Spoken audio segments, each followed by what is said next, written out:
But now we about to have some accountability. I'm about to give you just a little bit of tough love. I'm gonna be gentle, but I'm gonna give you a little bit of tough love. And don't take this personal.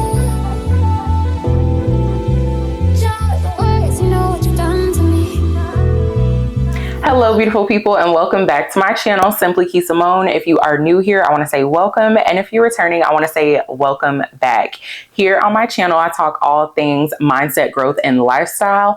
And today, I'm going to be diving into a topic that is very, very much so near and dear to me, and something that I feel like people really need to focus on, which is prioritizing your inner happiness and your mental wellness. So if you are interested, just keep on watching. Alrighty, so welcome back to another sit down mindset growth video. I absolutely love doing these because I am definitely focusing on personal growth and, mindset evolution within myself. So I love to share these type of topics here on my channel. I recently reposted something on Instagram and it really sat with me. It really resonated with me. And it's something that I was definitely feeling like I wanted to bring to the channel. And the post read, "Your inner happiness and mental wellness should be a priority in everything that you do." And to caveat off of that, I added, "And if you have to take a step back to readjust your environment in order to make your happiness and mental wellness a priority, do that." When I read this post, it really resonated with me because I know that on a daily basis, intentionally or unintentionally, people are blocking their own inner happiness and mental wellness. Now, I know a lot of the times that we're doing this unknowingly, but rest assured that I do have some tips for you on how to make sure that you are prioritizing your inner happiness and your mental wellness. This is so very important for just a better quality of life, to have an abundant life, to just be able to live in a space to where you feel like you are living in your life's purpose. Your inner happiness fuels so many things. It fuels how far you go in life. It fuels your goals. It fuels your family. It fuels your children if you have them. It fuels your friends. It fuels your family members. It fuels your partner. It fuels everything that you're attached to. And if you're constantly pouring out from an empty cup, there is no way that you can live fulfilled. So if you are interested in the tips that I have, make sure that you grab you something to take some notes, get you some water, get you some wine, whatever is on your heart today, and let's just dive right in. So my first tip, you really want to sit with yourself and figure out what it is that you need, what it is that you're missing, what it is that you feel like you want. Once you sit back with yourself and actually figure out what it is that you want, then you'll be able to make moves to get there. I know that sometimes we feel like we're in a space where we don't feel happy, but we can't really pinpoint what it is that we want or what it is that's making us unhappy or keeping us in a space where we don't feel like our mental wellness is tended to. But you really have to take the time to do that. And it's not an easy task for everyone. Sometimes people just don't know what they want, and that's okay.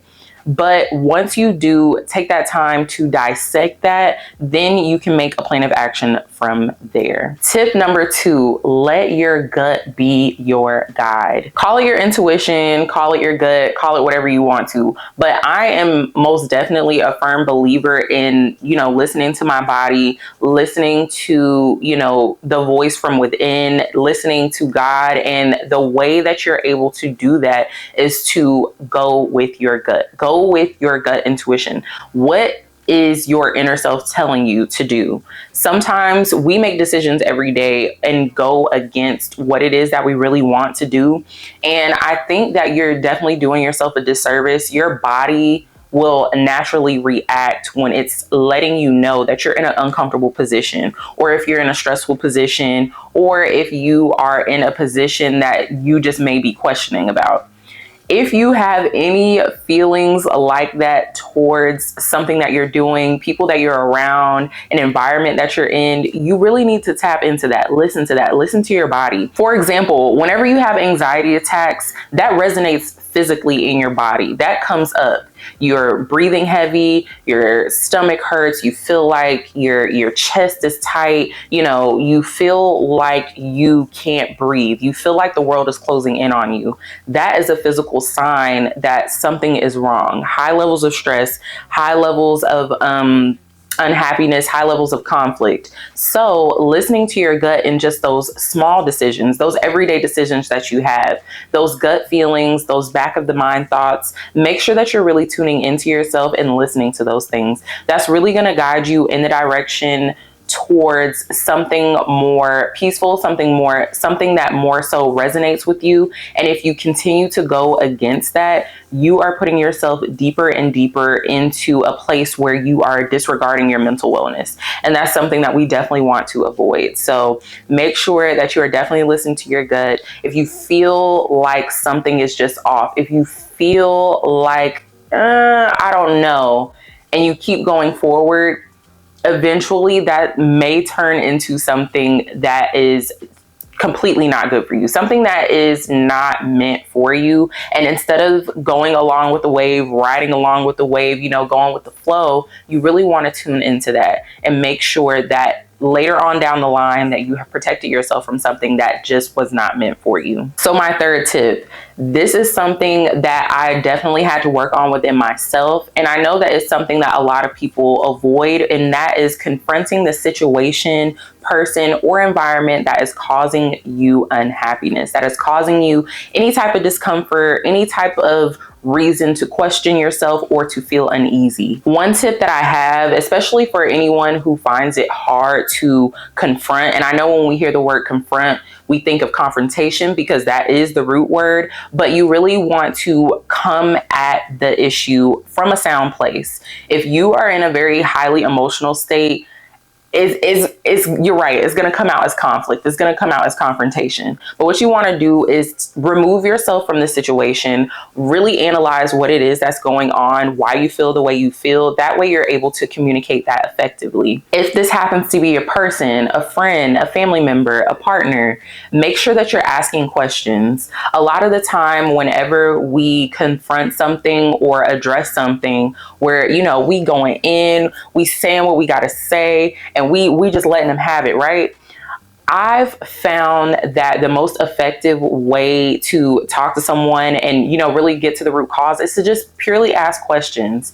Ask questions on their actions, ask questions on things that happen, just so that you can understand where it is they were coming from, or where it is that they, just to get a better idea of, what it is that they have going on. Because 9 times out of 10, sometimes people honestly do not know that they are causing you such harm. Now, I'm not saying that people are completely innocent. I'm definitely not saying that, because there are times where people will definitely walk all over you if you allow them to. But asking those questions, that really tells you where that person is. And depending on the answers, depending on their response, and depending on how the conversation proceeds, based off of the questions that you ask them, that's literally going to tell you everything that you need to know. If you come to someone and you address something that you feel like has been on your heart, you let them know how you're feeling and you ask them questions to get to the bottom of something, and they're coming at you in return with all of this aggression, they're internalizing how you feel about a situation and not really just explaining, where they were coming from, what they really meant. That kind of tells you right then and there, like, hey, maybe this person isn't for you. Maybe this person just right now they're going through something, and whatever they're internally feeling, they are putting it off on you. And again, that will tell you right then and there, what is the situation giving? Where do you need to move from here? That is going to let you know whether you need to remove yourself, whether you can have a conversation, discuss it, and, move forward. But ultimately, make sure that when you are having this discussion, just start by asking questions, asking meaningful questions. In that time space, whenever you're stepping back and you're allowing yourself to come down from a very highly emotional state, that's when you can gather your questions. That's when you can get your thoughts together and really, put together in your mind, or even write it out, what it is that you want to know and how you're going to convey how you felt based off of what happened. Step number 4. Now, I know that the first 3 steps, they were gentle, they were, whatever, but now we about to have some accountability. I'm about to give you just a little bit of tough love. I'm gonna be gentle, but I'm gonna give you a little bit of tough love. Take action to change a situation that is making you feel limited or stuck. Now, this is something that a lot of people, they just don't do. You have to sometimes take a step back and take accountability for situations that you have kept yourself in. And I know that it's an uncomfortable thing. We always want to point the finger and be like, this person made me feel this way, or, this person is making me do this. When really we have to take that long look in the mirror and be like, what role did I play in this situation? What role did I play in putting myself or keeping myself in a situation that's not serving me, something that is not, something that is keeping me from being happy, and something that is ultimately affecting my mental wellness. If you feel that a situation is affecting you negatively in any way, you have to do the work and take action to remove yourself from that situation. For example, if you are working in a toxic environment, let's say your boss is not doing anything about it, your coworkers are messy, like everybody has bad energy, they may be some backhanded comments going on, some off-putting statements, just whatever it is that's going on that's causing your work to be unstable, that's causing your work environment to be hostile. You have got to remove yourself from that situation. I don't care what anyone says. Unless you're in the military, you can remove yourself from a situation. You may feel like you need that job. You may feel like, I need to be here. I have to pay my bills. I have to do this. I have to take care of my kids. And that's all well and fine. But what steps have you taken to put yourself in a better situation to still be able to do those things? You can always look for another job. You may not feel like you want to look for another job. Of course, it takes a lot of work. You got to pull out your resume. You have to, network with other people. You have to go on interviews and all of those things. Yes, those things take work. And sometimes we may feel like that we don't have the time to make the necessary changes to remove ourselves from a situation that's no longer serving us. But if you feel like that you don't have the energy to do so, then the situation isn't bothering you enough.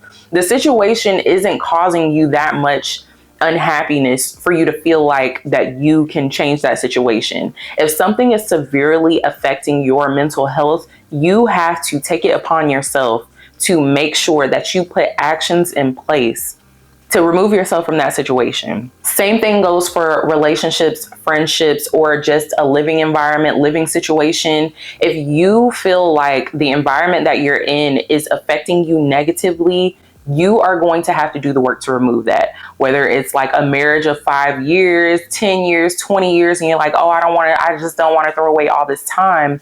But do you want to throw away your happiness? Do you want to throw away your mental wellness? Do you ultimately want to live a life where you're not feeling like you are living a fulfilled and happy, abundant life? It's ultimately not worth it. If it's a pill that you're willing to swallow, then again, it must not be hurting you that bad.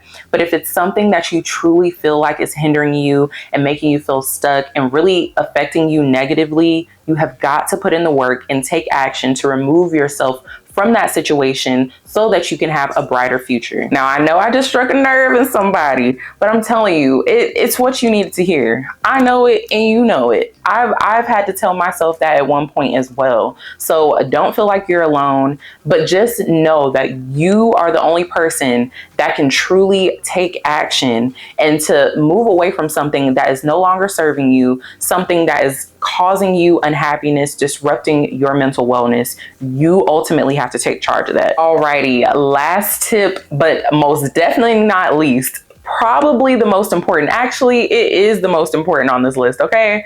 You have got to take accountability for your own traumas. The traumas that you're carrying from your past through your day-to-day life. You have to take accountability for those things, address them and heal them, work to heal them. Now, I'm not saying that it's easy to heal certain types of traumas. Everybody has a past. Everybody has something that has happened to them, and not to say that you can fix something or make something perfect or make something as if it didn't happen again, but you have to take the time out to work on those things within yourself. If you're not taking the time to do the inner work, and when I say work, I mean work. I mean touching on things that are probably painful to even think of, let alone speak to someone about.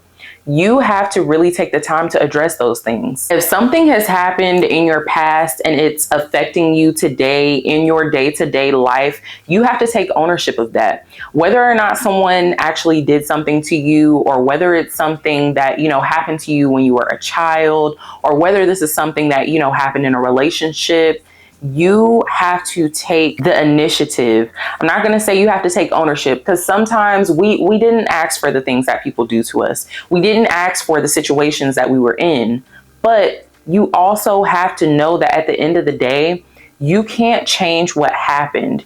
You can only change how you feel about the situation, how you heal from the situation, and how you move forward from it. If you're carrying past issues from relationships, if you're carrying past issues from just any situation that's ever happened, past issues from childhood, if you're carrying around that stuff with you, how do you expect to live a happy and fulfilled life? That baggage, carrying along that baggage after baggage after baggage, that gets really, really heavy. That wears on your mental. That tears you down. It ruins the quality of your relationships. It ruins the quality of your work-life balance. It ruins the quality of your family unit and your relationships, like romantic relationships and friendships. It really is something that is affecting every area of your life. It also doesn't even really have to be trauma. It could be just personal insecurities and limiting beliefs that you have within yourself. Let's say that someone, they have a body issue. Let's say they have an issue with, their personal body image, but they are constantly carrying this with them and not healing from that, not doing anything to better that part of them. They're going to continuously carry that around. They're going to continuously feel hurt because of it. And if you continue to go forward day after day, month after month, year after year, you are choosing your trauma over yourself. You are choosing to be in a place that you are unhappy in. You have to have enough love for self to be like, hey, enough is enough. I am going to tackle this thing head on. I'm going to heal this thing for me. I'm going to heal this thing for my future. I'm going to heal this thing for my kids. I'm going to heal this thing for my relationships. I'm going to heal this thing for my friendships. I'm going to heal this thing for me. Ultimately, you are the person that can curate the life that you want. You are the person that's going to curate your own happiness in life. Happiness does not come from anything external. It doesn't. So if you feel like that you are going to get to a point in your life where you're happy and your mental health is everything, without doing any inner work, I'm sorry, but you're sadly mistaken. And again, this is not me ragging on you, and this is not me coming at you with my fist. This is not me trying to tussle. This is me just giving tough love, the same tough love that I've had to give myself, the same tough love and advice that I've given my friends, and the same tough love and advice that I'm giving you all. So make sure that you are taking the accountability, doing the inner work, healing from your traumas, and not carrying that with you throughout your life. All right, everyone. So that about wraps up the tips that I have for prioritizing your inner happiness and your mental wellness. Again, this is something that can really shape the trajectory of your life. And the reason why I feel like this is so important is because there are so many things that people want to do, so many things that people want to accomplish. And honestly, some people may be content where they're at in life, but they still feel something that's holding them down, something that is keeping them from that higher level of happiness or that peak level of mental clarity. And it's ultimately yourself. These are things that you really have to take action on and just notice and be willing to do the work. I promise you, it's not going to be an easy road. And hey, we're all going through it, and we're all going through this journey called life. But I promise you, you can have a much, much happier life, a much, much more mindful life full of wellness if you do prioritize these things. So I hope that you all got something very valuable from this video. If you know someone who needs it, please do share it with them. Thank you so much for sharing space with me. Please give this video a big thumbs up. Be sure to leave me a comment down below. And also do not forget to hit that subscribe button, turn on your post bell notifications so that you'll be notified every time I post a new video. And also do not forget to slide on over to Instagram and follow me there at _Kee Samone. And yes, thank you all. And I will just see you all in the next one. I don't need you, I don't need